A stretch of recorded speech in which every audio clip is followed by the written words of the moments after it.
Madame l'adjointe à la ville de Paris, Madame la directrice générale adjointe à la santé, Monsieur le président de la MEDELCA, Madame, Monsieur les délégués, Mesdames, Messieurs. Je voulais tout d'abord dire le plaisir que j'ai à participer à ce rendez-vous qui se tient dans notre région, rendez-vous très important organisé par la Fédération Addiction. Ce temps d'échange entre acteurs, gestionnaires et professionnels de santé, de l'intervention sociale et médico-sociale contribue à la réflexion sur le devenir de la prévention, de la réduction des risques et des dommages, de la prise en charge et du soin des personnes présentant des conduites addictives et de leurs familles. Parce que les consommations de substances psychoactives licites, comme le tabac et l'alcool, constituent les premières et deuxièmes causes évitables de mort prématurée, parce que les substances illicites comme le cannabis, l'héroïne, le crack, la cocaïne constituent autant de dangers pour la santé publique, la lutte contre les addictions constitue une priorité majeure, priorité portée au plus haut niveau par la stratégie nationale de santé, le plan gouvernemental de mobilisation contre les conduites addictives. Et en Île-de-France, c'est désormais le projet régional de santé 2018-2022 qui va constituer la feuille de route de la politique de santé. Et ce programme, qui est aujourd'hui,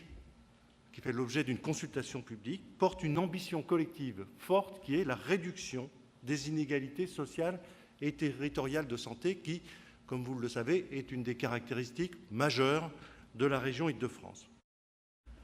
et qui concerne particulièrement les conduites addictives. Le tabac est identifié, par exemple, comme l'un des facteurs majeurs des inégalités sociales en santé et est directement responsable d'une partie importante de la différence d'espérance de vie entre les couches sociales. Marqueur social, il mêle plusieurs logiques entre pratiques individuelles et déterminants sociaux et sociétaux, et la réussite de notre programme régional de lutte contre le tabagisme sera mesurée à l'aune de cette logique. Les addictions, les conduites addictives sont à la rencontre de trois éléments: un individu, un produit, un environnement. Dit autrement, la notion d'addiction s'appréhende sur au moins trois plans. Le degré ou la sévérité de la perte de contrôle, l'objet du comportement addictif, la pluralité, enfin, et la diversité des déterminants des conduites addictives. Les conduites addictives ne peuvent être isolées du contexte social, culturel, politique, économique dans lequel elles s'inscrivent. Cette interaction entre évolution sociétale et sociale et évolution des pratiques addictives impacte les pratiques professionnelles. L'addictologie s'affirme de plus en plus comme une discipline médico-psychosociale plurienne qui doit s'inscrire et intégrer un continuum de la prévention, de la réduction des risques et des dommages et aux soins. Ceux qui ont en responsabilité les politiques publiques doivent faciliter des réponses qui décloisonnent les approches, les pratiques, les structures et privilégier la reconnaissance de l'usager en tant que citoyen, l'amélioration de sa qualité de vie, de son environnement, lui proposer un parcours de soins et un accompagnement. Ces principes définissent les composantes du parcours de soins en addictologie tel qu'il est promu dans notre projet régional de santé, un parcours organisé et structuré autour de l'offre médico-sociale en addictologie, articulé avec l'offre hospitalière et l'offre de ville, assurant un accompagnement et une prise en charge adaptée, pluridisciplinaire, coordonnée,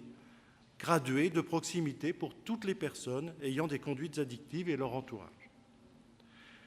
Un projet régional de santé conçu pour se montrer adaptable, car les addictions évoluent. Elles sont le reflet des modes de vie, des expériences de vie, notamment à l'adolescence. Je ne vous apprends rien,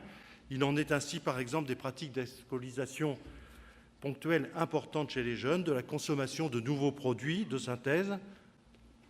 on les a évoqués, achetés sur Internet, de la consommation de solvants chez les mineurs en errance sur le territoire parisien, de phénomènes comme l'augmentation actuelle de signaux sanitaires liés à une consommation de GHB, GBN et la pratique du chemsex en milieu festif.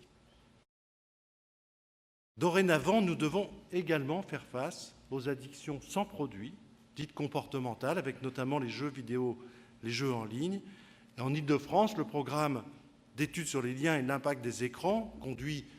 il y a maintenant longtemps, en 2012-2013, auprès de plus de 2000 collégiens et lycéens franciliens, a permis pour la première fois et à l'échelle d'une région de décrire les pratiques d'écran à l'adolescence dans toute leur diversité et d'identifier les facteurs associés à un usage problématique de jeux vidéo. Les résultats de l'étude éclairent l'enjeu social et sanitaire attaché au repérage précoce d'éventuellement comportements abusifs. L'évolution des pratiques et des usages, mais aussi l'évolution des profils de consommateurs nécessite une prévention et une réduction des risques et des dommages adaptés. Si ce sujet est pour vous une probable évidence, vous savez qu'il ne s'agit pas pour tous d'un domaine consensuel et l'ARS est très fière de s'être impliquée dans la mise en place d'expérimentations comme celle de la salle de consommation à moindre risque à Paris, en lien étroit avec le ministère, avec la mairie de Paris, bien évidemment, et avec la mine d'Edka. Et c'est pour moi l'occasion de saluer la présence de Danielle Jourdain-Ménager, qui était la prédécesseuse, je crois qu'on peut dire prédécesseuse de Nicolas Pris, et qui a tant œuvré pour l'ouverture de cette salle de consommation à moindre risque. Je crois qu'on peut, comme l'a fait Anne tout à l'heure, en faire un bilan extrêmement positif. Et nous nous inscrivons effectivement dans cette réflexion d'une deuxième salle de consommation à moindre risque sur la région Île-de-France. C'est parce que nous voulons être un acteur majeur en ce domaine que nous soutenons des programmes et des outils de réduction des risques et des dommages adaptés, que ce soit par le biais du matériel mis à disposition ou encore de supports d'analyse de produits. Je parlais des programmes adaptés, c'est pour moi l'occasion de dire à quel point nous tenons à ce que la démarche publique allie à la fois expérimentation, innovation et évaluation, qu'elle s'appuie sur des données probantes. Dans le champ des addictions, plus encore qu'ailleurs, l'exigence d'innovation implique une recherche permanente d'évaluation des actions et de démonstration scientifique. À ce titre, nous continuerons à soutenir des programmes de prévention probants, des démarches d'intervention efficaces issues de la recherche des nouveaux traitements, combinant dépistage, bilan, consultation, hépato, suivi, à l'instar du programme FibroScan mobile développé en Île-de-France. La consommation de substances psychoactives, les conduites addictives, notamment chez les jeunes et les personnes les plus vulnérables, nous oblige à relancer sans cesse de nouvelles stratégies d'intervention. Et je suis persuadé que les 2 journées auxquelles vous allez participer, vous commencez à participer, seront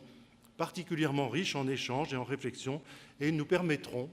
permettront de faire avancer la prise en charge des personnes qui présentent des conduites addictives et leur entourage dans la région. Je vous en remercie et je vous souhaite de très bonnes journées.